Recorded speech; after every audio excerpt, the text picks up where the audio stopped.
All right, notice if you will, we have a collection of three-dimensional solids. We have a cube here, otherwise known as a square prism. And then we also have a square pyramid here. Not only that, notice that the way that these things are made, their bases are identical to each other. Don't believe me? We'll see this little base square here and this base square here.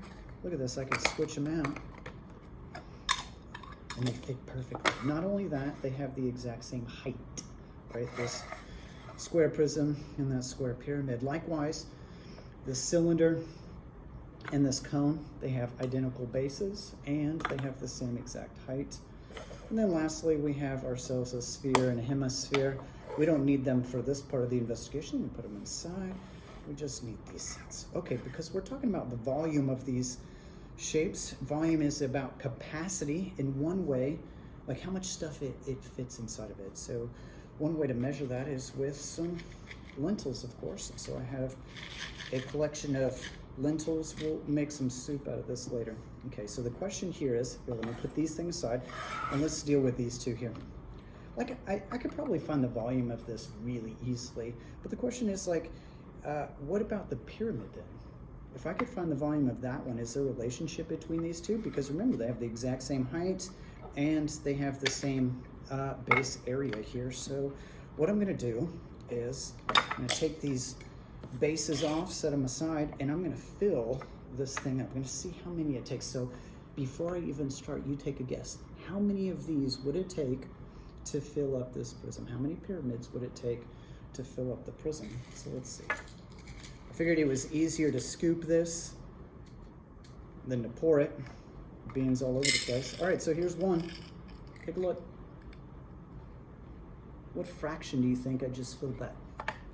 Scoop some more. Maybe a little bit more. Okay, yes.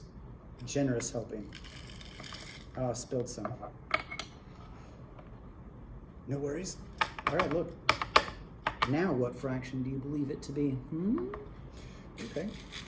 And then finally, I say finally, does that mean I'm already telling you how many is supposed to go in there? Let's see. Gently, carefully, I need a funnel. Boom. There you go. Put the square top on it if you wanted to.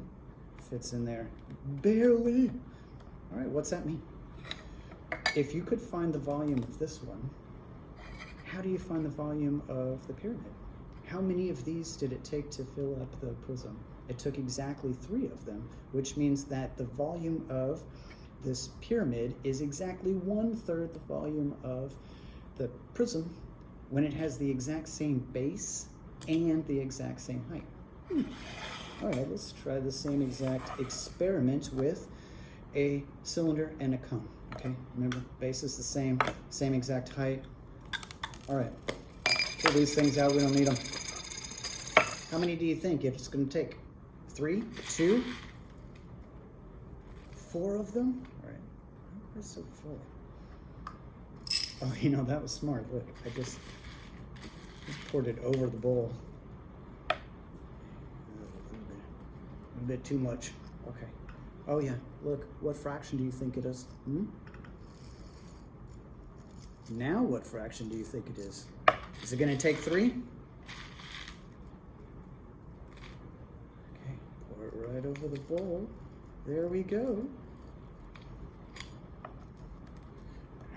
Smoosh them down.